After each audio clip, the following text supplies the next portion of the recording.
ইংলিশে বলছে সক্রেটিস, উনি বলছে তুমি তোমাকে চিনো। হিন্দু ধর্মে বেদ মহাভারত বলছে আত্মা লং বৃদ্ধি, তুমি তোমাকে চিনো। হাদিসে কুরসি বলছে মান রাফা নাফসাহু ফাকারাত রাব্বাহু, তুমি তোমাকে চিনো।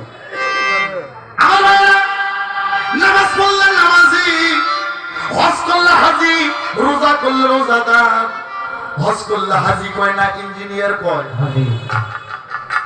এই হজ করলে কি কয়? হাজি। হাজির মধ্যে আবার কম্বল আছে, ওই সোনা আনার জন্য যারা যায় বিদেশি কম্বল আনার জন্য, এটা হাজি না। নামাজ পড়লে নামাজি, হজ করলে হাজি। বাইরা গভীর মনোযোগ দিয়ে শুনবেন। নামাজ পড়লে নামাজি, হজ করলে হাজি, রোজা করলে রোজাদার, দান করলে দানশীল, কোরআন পড়লে হাফেজ কিবা কারি।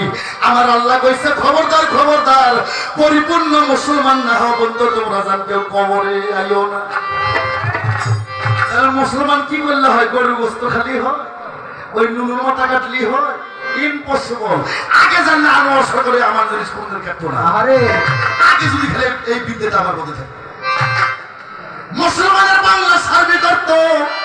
আমার মায়েরা মায়েরা কবি গোলযোগটা শুনবেন গো। মুসলমানের বাংলা সার্ভে করত আত্মসমর্পণকারী। আর আত্মসমর্পণ কোথায় করতে হবে? ওলি আল্লাহর দরবারে, হক্কানি পীরের কাছে।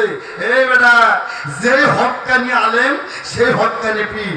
আমি তো ক্যাসেট করে ছাইড়াই দিছি 10 বছর আগে। হক্কানি আলেম না হবেন তো কোন হারাই যেন হক্কানি পীর সাইজ না। আমার বাজান রশিদ সাইজি বলছে, নায়েবে রাসূল আলেম যারা, তারা হয় এলেমের কারখানা, এলেম ছাড়া সাধন হয় না।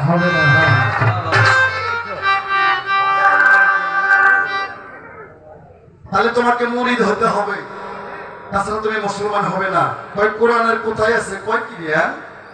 এই বেটা শোন, আমার রাসূল ওনার শেষ বিদায় হজ, উনি 9 তারিখে মক্কা বিজয় করলেন, 10 তারিখে আরাফাতে পৌঁছলেন। কোন মারহাবা।